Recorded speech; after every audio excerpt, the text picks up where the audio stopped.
Mix by DJ Kanchan Raj Muzaffarpur.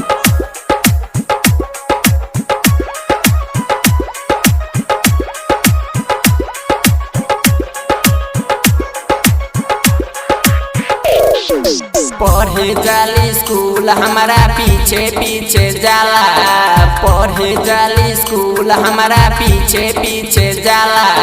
हमके बड़ी तंग करे सखी फॉर्च्यूनर वाला, हमके बड़ी तंग करे सखी फॉर्च्यूनर वाला, सखी फॉर्च्यूनर वाला। पढ़े जाली स्कूल हमारा पीछे पीछे जाला, पढ़े जाली स्कूल हमारा पीछे पीछे जाला। हमके बड़ी तंग करे सखी फॉर्च्यूनर वाला, हमके बड़ी तंग करे सखी फॉर्च्यूनर वाला।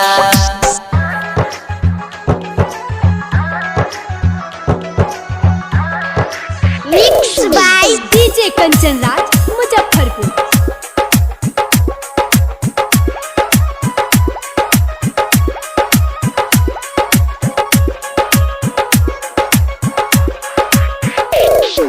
डर लागे ओकरा से हूँ बाटे आटा काटा रे, चश्मा लगा के आँख में हूँ लेके घूमे पिस्टन रे, लेके घूमे पिस्टन रे, लेके घूमे पिस्टन रे। डर लागे ओकरा से हूँ बाटे आटा काटा रे, चश्मा लगा के आँख में हूँ लेके घूमे पिस्टन रे। लागता कि खा जाई ऐसे उ गुड़ियाला, लागता कि खा जाई ऐसे उ गुड़ियाला।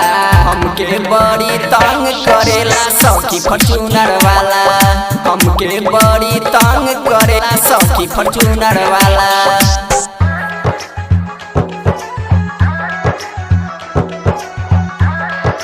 Mix by DJ Kanchan Raj Muzaffarpur.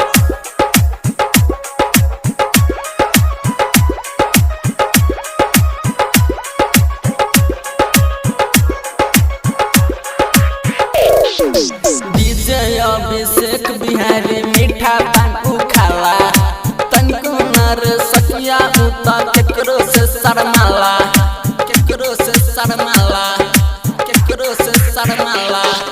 DJ Abhishek Bihari मीठा पान खाला, तनिको नर सकिया उता केकरो से शर्माला। पढ़े जाली स्कूल हमारा पीछे पीछे जाला, पढ़े जाली स्कूल हमारा पीछे पीछे जाला। हमके बड़ी तंग करे सखी फॉर्च्यूनर वाला, हमके बड़ी तंग करे सखी फॉर्च्यूनर वाला। SS रिकॉर्डिंग स्टूडियो फुलकाहा बाजार, जिला शिवहर।